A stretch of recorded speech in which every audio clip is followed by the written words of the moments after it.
ancient China, before an artist, so the paradigm goes, began to paint anything, a tree, for instance, he would sit down in front of it for days, months, years, it didn't matter how long, until he was the tree. He did not identify himself with the tree, but he was the tree. This means that there was no space between him and the tree, no space between the observer and the observed, no experiencer experiencing the beauty, the movement, the shadows, the depth of the leaf, the quality of colour. He was totally the tree, and in that state only could he paint. Putting aside the contrast of our often very busy, compressed, pragmatic real life with the Zen cliché, this invites reflection on the nature of that moment when the idea is sufficiently well formed that we're ready to commit it to our chosen mark-making medium, whether it's paper, tape, computer file, and so on. What is the character of that moment, crossing the threshold from the imagined to the audible, and who are we at that moment in terms of our sense of identity and where this thing we're about to make fits into the universe as we understand it? To what extent do we become the tree? I once heard a writer say that works of art are never finished, only abandoned. So at what point do we decide to abandon? One of the abiding memories of my time at Auckland University was John Rimmer's first year musicianship course. The venue was room 20, which no longer exists, a prefab room behind the old merchant house in Princes Street, number 31 Princes Street, which I'm sure you're all familiar with. John's lecture was at 11 a.m. on Mondays, and so, first thing, and what I remember to be the first lecture of my university career, perhaps, at 5 minutes to midday, we were led out to Albert Park for a listening walk, of course. Perfectly timed, though, at 5 to 12, so that we would encounter the midday chimes, which became an exquisitely placed revelation at the peak of that experience. We were then sent out to find our own soundscapes and given the task to interpret them compositionally. The domain was very handy, it's right behind us. Composing direct from our immediate experience and environment. Another time, we visited the anechoic chamber, where we learned to examine the properties of our own interior sound worlds, and were suddenly exposed to those, and at the same time to place a new value on resonance through the experience of the lack of it. These new set of awarenesses inspired me to search out resonant spaces to perform in. And just across the road from the Merchant House is the University Clock Tower. And that was one such space that was crying out for sound and music. So I, along with my peers, mounted what I think was probably the inaugural, but certainly not the last, as I understand it, Clock Tower concert. Responding to the possibilities afforded by that tiered stone column, I composed a piece which I hope has been safely consigned to oblivion, but was nevertheless indicative of later obsessions. It was called Spirals. Other similar events followed, and the next year we had a concert in the museum. Then, in 1986, arrived this beautiful new department, complete with this space, a space where the future could happen. The clue is in the title for me, Music Theatre. Here was a space that was beautiful acoustically and controllable, blackoutable. As we can see, we're enjoying these attributes 30 years later.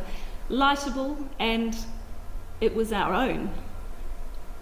My immediate response was to set about making a piece that used this lighting grid. It's just there, waiting. Not just for lighting though, I also made a set of very crude hanging sound sculptures made of different materials. There was an array of copper pipes, dozens of small pieces of glass hanging from a wire grid by fishing line, some wood, some silk, which was very tactile and almost soundless, and a very long sheet of translucent paper. Each of these was lit to capture its distinctive movements and shadows in its suspended state, and was played by a dancer who also played the 5 musicians that were placed around the perimeter of the space, who were, I believe, these people. You may recognise 1 or 2 names. I've been consulting with Eve about the other percussionists, but it's uncertain because the lighting is so dim on the video, which I'm just about to show.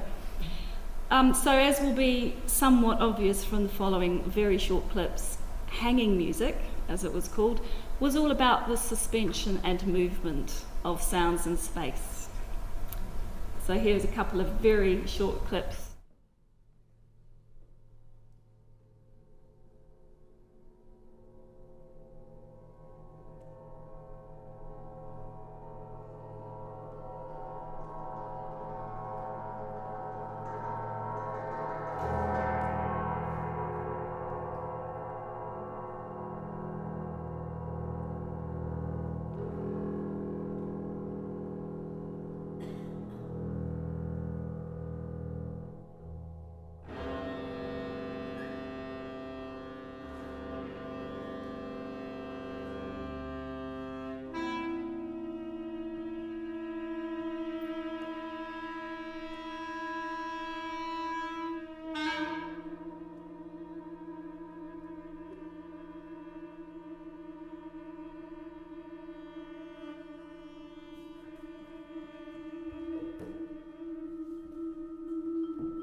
If I'm to look back and to say what was the critical element in all of this, those early composerly excursions, which later continued in another form in the studio, it's these physical experiences of sound in spaces other than the classroom that can be seen as a fundamental education about sound, but also that they spoke deeply to the way that we connect with sound on a sensual, embodied level. They put us as nascent composers at the centre of our experience and attuned us to the way that that experience was spatial. So for me, the experiments with resonant spaces and mixed media, such as hanging music, were very much a natural response to those early stimuli. It fascinates me, looking back, to see both the extent to which many of the main questions and problems with hindsight, can be inferred from just those few enterprises and how those questions have evolved over time and boiled down to just one main one, which is what I want to address today.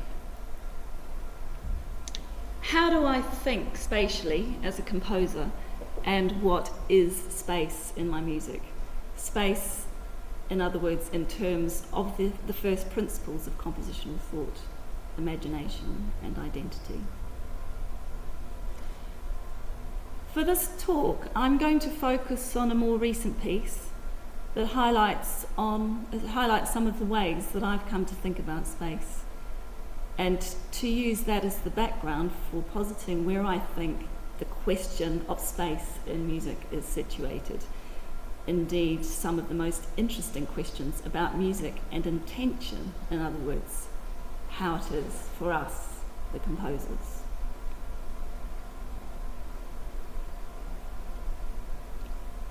And one for solo clarinet, composed in 2002 to 2003, was composed for a London-based clarinetist called Andrew Sparling.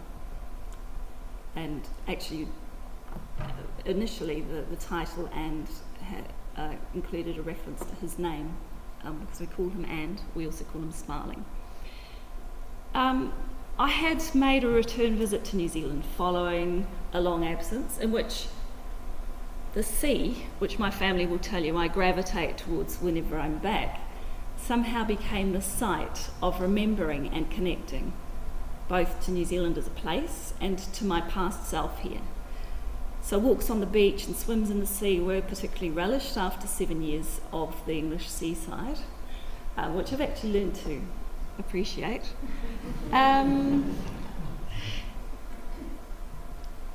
But somehow with a sort of context or the locus for this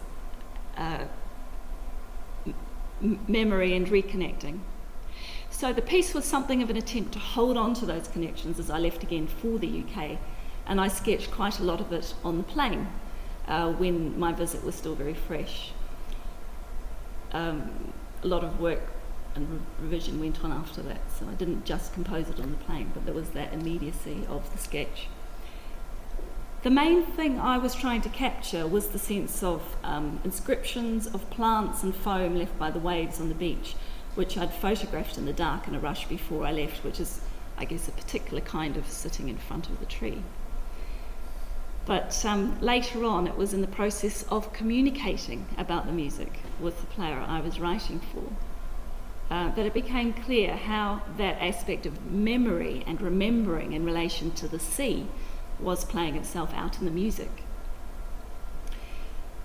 These memories seemed to me to map onto different locations and perspectives, and this spatial perspectival element was something I was specifically playing with in the music, on both a physical level in terms of the sound and a metaphorical one in terms of the poetic intention of the music.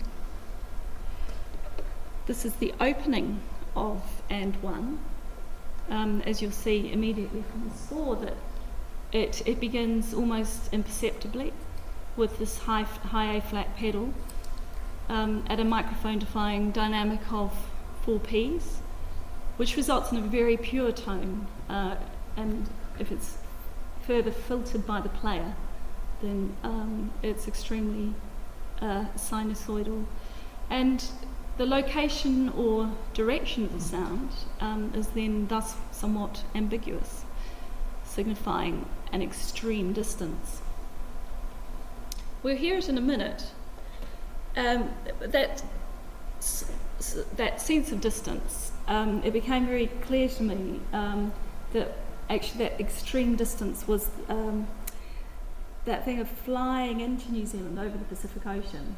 It's such a long flight, it can be such a long flight, and depending on the time of day and so on, you get amazing horizons. So that distance, we experience as we fly back to New Zealand.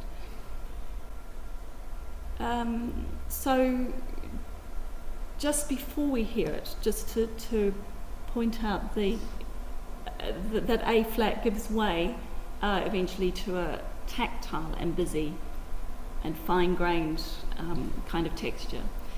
Quarter tones, breath, and key sounds are a feature. In this way, the proximity or the perspective shifts from the horizon of audibility to breath space proximity. And having marked out the extremes of this expansive spatial frame, the music goes on to live in it. So here are the opening 2 pages, which start, as you see, very softly.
So there's a sense of framing from the extreme horizon to close-up proximity, but that also takes place on the overall vertical axis, so of pitch.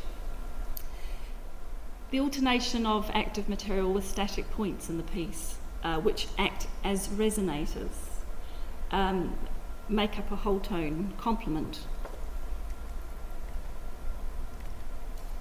Thus,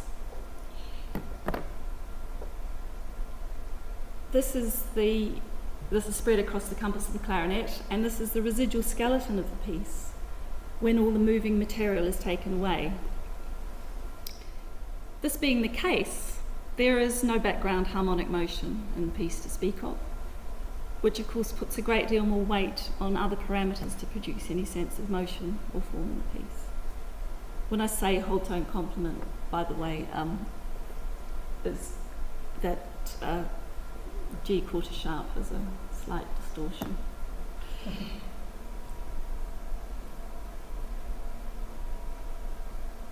The materials that I'm composing with, therefore, are much more than pitch. They include pitch, but mostly in terms of the property of register. Moreover, pitch, register, duration, density, articulation, timbre, intensity work on a composite and relative way, with the focus of those qualities being on the relative height, relative density, relative intensity, relative focus being the main ground for the composition. This is the space in which the music moves, but at the same time it is also the space that the music makes. I can speak just about the score in this way, and I feel that everything about my essential intentions on a spatial level are contained therein. The dimension of performance, however, is of course a crucial enhancement to that, and the way that it's delivered the way that the player interprets the gestures, adjusts his tone to achieve all these things, projects the sound and the form, uses the acoustic of the space, and so on. All these things contribute to how these school elements are articulated and received in terms of their spatial qualities.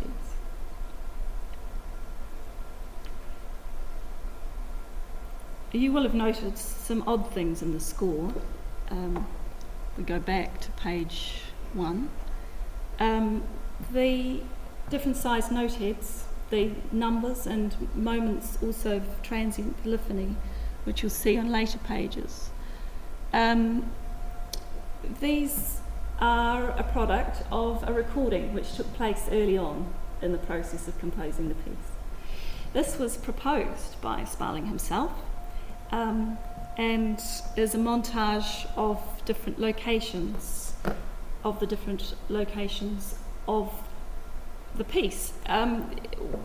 It was an interesting experiment because I hadn't until that point thought about these 3 different locations that we eventually used, but the question was whether we would use 5, 7, and it boiled down to 3, which I found really interesting.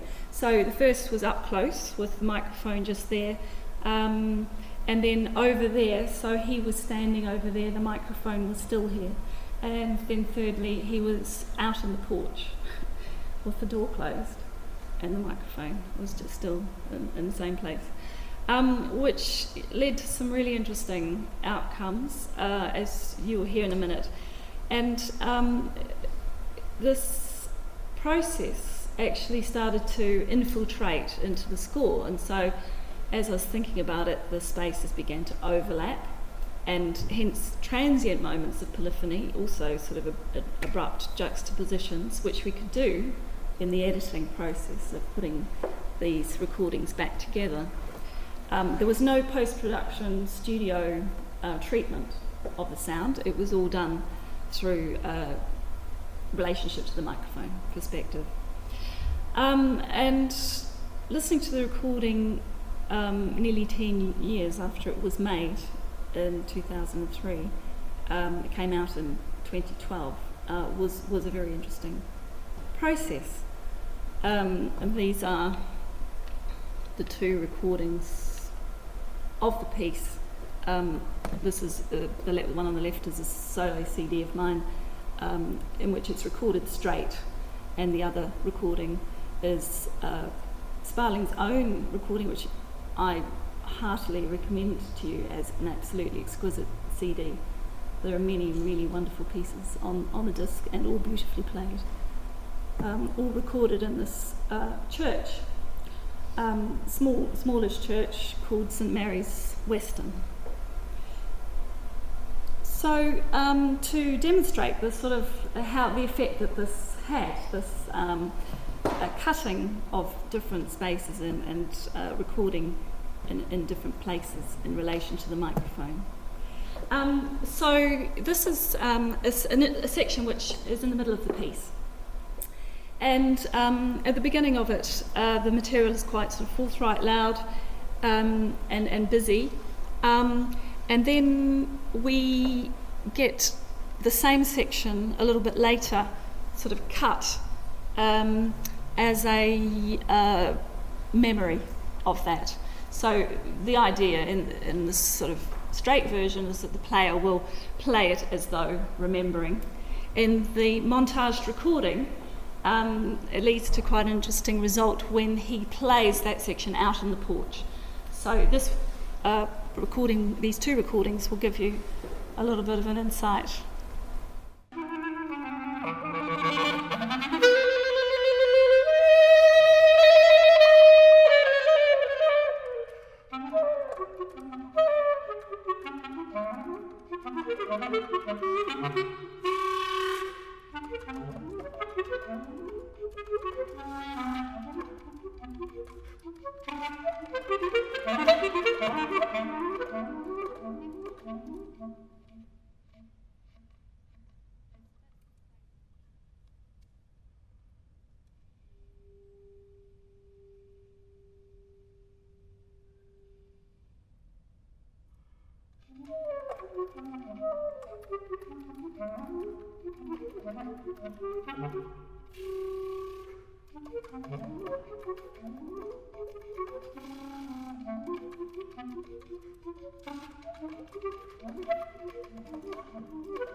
And this is the montage performance.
The overlapping of the different spaces, the up close, the over there and out in the porch, resulted in, at the end of the piece, in a canon.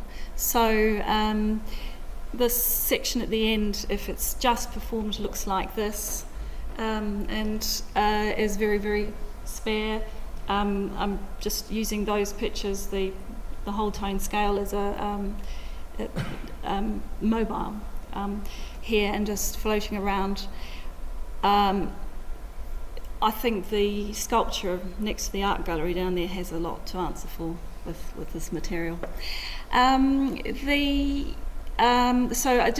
we'll hear a little bit of the straight version and then the canonized version.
At the live performances after this, we experimented quite a lot. The standard version is with digital delay, which actually works well with filters, so that you get that sense of distance. We've also done it with violas with mutes, and actually that works really well. So clarinetists with two violas hidden with mutes, it has quite a dramatic effect in space, as long as they're playing in tune. With clarinets, actually that's harder. It's actually harder to do it if you have two clarinets. And I know a version's been done like that, which was less successful. I didn't hear it, but thankfully. So it's quite challenging actually to reproduce that in live performance, but actually works really well when it works. So this sort of cycle of interplay between virtual and actual, it inspired me to go further with some of these ideas. But this virtual realisation of those locations of the sea in the score, and the experience of working with actual spaces in the church, virtual performances of the recording, the virtual performance of the recording, the actual performances in concert spaces that followed, and so on. And it struck me that this was a synopsis of how experience, imagination, composition, performance, experimentation forms a feedback loop that goes on for us all the time. If I'm to encapsulate my basic conception of musical space as derived from inside my own practice, it would be as follows. Space and time as something that we make, not as a canvas or a pre-existing medium. Space and time thus somehow being encoded in the music and its materials, imagery, as qualities of musical objects and material. And although I had already visited this idea these ideas in earlier work, and one really pushed me into thinking about how this was the case, but also what lies behind it. The recording process in particular, and how that infected the score in later performances, demonstrated for me the way that actual and virtual form a feedback loop in our experience. So sort of taking that forward, that idea, to that main question, how do I think spatially as a composer? And there's a sort of elephant in the room, this supplementary optional extra question. How does this relate to being in it and of a particular place? To conclude, I will draw on three other voices to illustrate where I think the answer to this question mainly lies, and how looking beyond music, I think, is essential for approaching the key questions of music at this time. Not just about space, not just about time. In his book, The Feeling of What Happens, Antonio Damasio says, I think this is a sort of fundamental quote, really. Whatever happens in your mind happens in time and space relative to the instant of time your body is in and to the region of space occupied by your body. Your body is the reference. In other words, our creative ideas and materials and emanating from the embodied mind possess spatial qualities and relationships. The body is at the centre of space, while the body is the organic framework from which space emerges. This encapsulates recent thinking in the fields of consciousness studies and neuroscience, while it also reflects the position taken by a number of phenomenologists and philosophers, including people such as Merleau-Ponty, Heidegger, Bergson, Deleuze. The mathematician Henri Poincaré is best known for his conjecture, recently proven, giving us the tools to conceptualise the shape of the universe as a three-sphere wrapped up in four-dimensional space. Heady stuff, and despite his prowess in higher dimensions, and he's also the author of chaos theory and other significant mathematical concepts, Poincaré spent a lot of time reflecting on our nature as stereo-visual, binaural beings interacting with our environment. His writings were widely read by the French public at the time, early part of the 20th century, and include an essay called The Relativity of Space. And you will have heard that title before if you know anything about Einstein and where he drew a lot of his ideas and material. Poincaré was absolutely key. Poincaré says this: we could not have constructed space if we had not an instrument for measuring it, while that instrument to which we refer everything, which we use instinctively, is our own body. It is our body that serves us, so to speak, as a system of axes of coordinates. And Poincaré has a beautiful analogy to illustrate this idea, the idea of a sea polyp who's fixed to the rock and can only experience the space that's there to the end of its tentacles.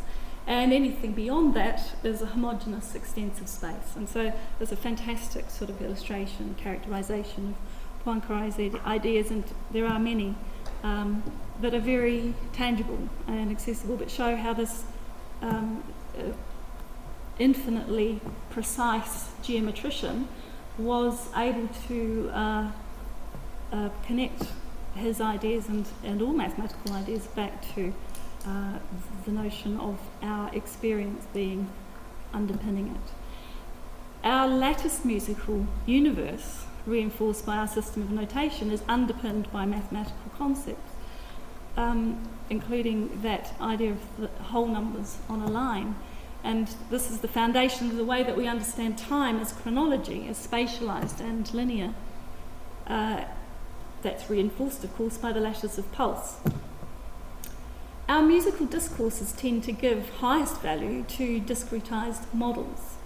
John T. Harrison points out that it is immediately apparent that it is easier to think of space architectonically than organically. And those two terms, architectonically and organically, are ones that Harrison uses with very great clarity. Hence, space is most usually defined in terms of the placement of musical materials in a spatial dimension, in a way analogous to the placement of pitch on a stave or the placement of durational rhythmic events in the framework of an underlying regular pulse.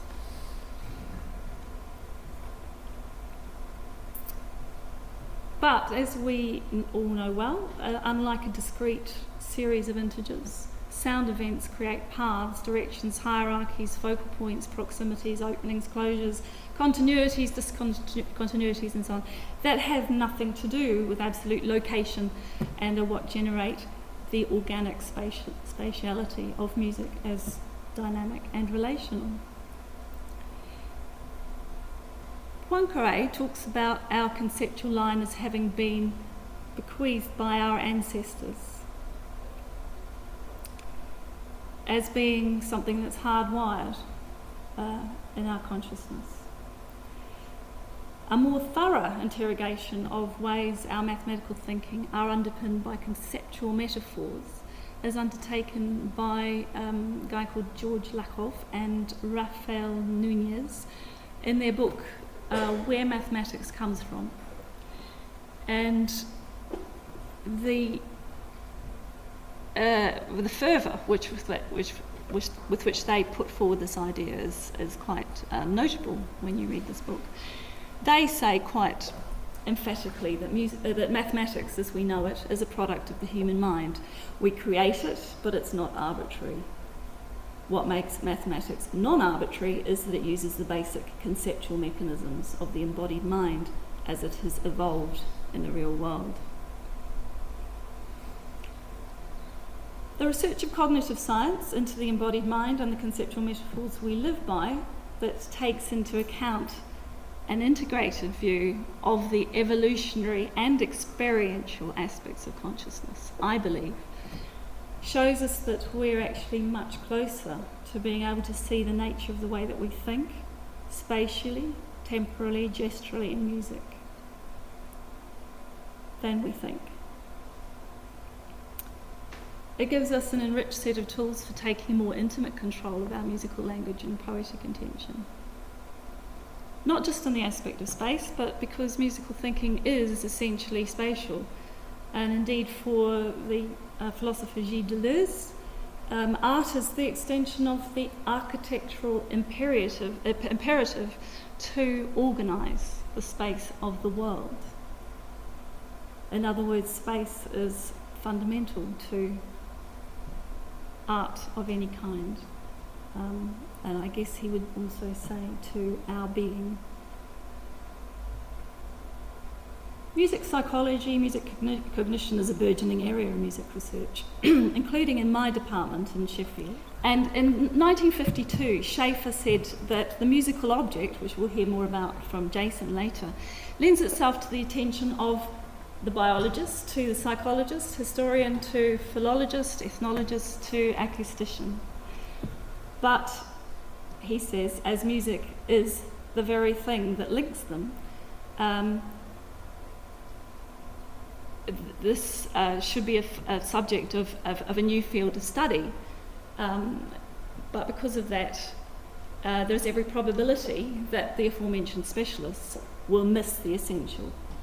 So, in other words, the best way for us to investigate these ideas is through our own practice-led research as composers, as makers, searching for that truth of our own experience, which Lilburn called us to consider, and at this time and in this place. So, thank you.